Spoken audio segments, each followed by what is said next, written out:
Joining me now, Democratic Congresswoman Mikey Sherrill of New Jersey. She's a U.S. Navy veteran who voted for the War Powers Resolution today. Congresswoman, explain to me your vote today. Well, as you mentioned, I'm a Navy veteran. I was a helicopter pilot, and I flew throughout the Middle East. And I feel very strongly that if our soldiers and sailors are going to be brave enough to go overseas and fight for this country, then we in Congress have to be brave enough to engage in these debates. I was on active duty when we passed the 2001 and 2002 AUMFs, and I don't think anybody at the time would have thought we'd still be fighting under the 2001 AUMF now in 2020.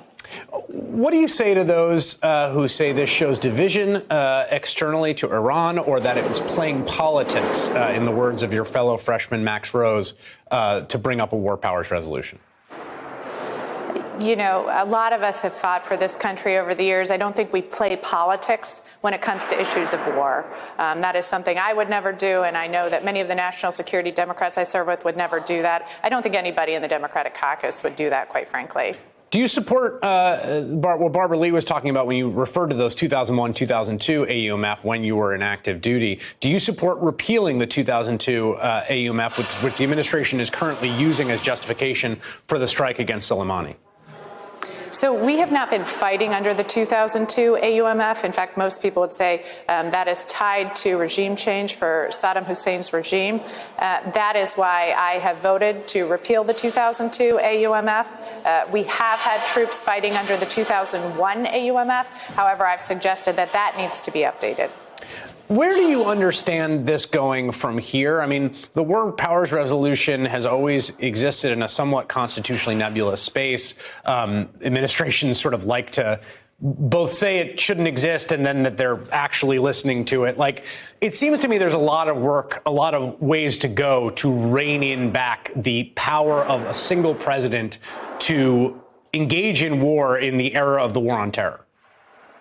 Certainly, and I think that's why this vote is so important. Congress needs to engage in these debates. Congress needs to have all of the intelligence information, understand the strategy going forward. We should certainly not accidentally or without thought get into another war in the Middle East, specifically with Iran. That needs to be something that is discussed in government, taken very seriously, and done in a very cool, considered way. What are you talking to your constituents about at this moment? I think for a long time, and this has been true in the presidential primary, that foreign policy was somewhat remote from a lot of voters' concerns. There was more pressing concerns from those on things like health care and the economy. And I wonder what your conversations with folks back in your district on this issue have been like. So there are many people in my district concerned about this. We have Picatinny Arsenal in my district. We have soldiers and sailors that deploy overseas routinely. So we are watching this very closely in the district. However, as you pointed out, people in my district are incredibly concerned about things like the state and local tax deduction cap.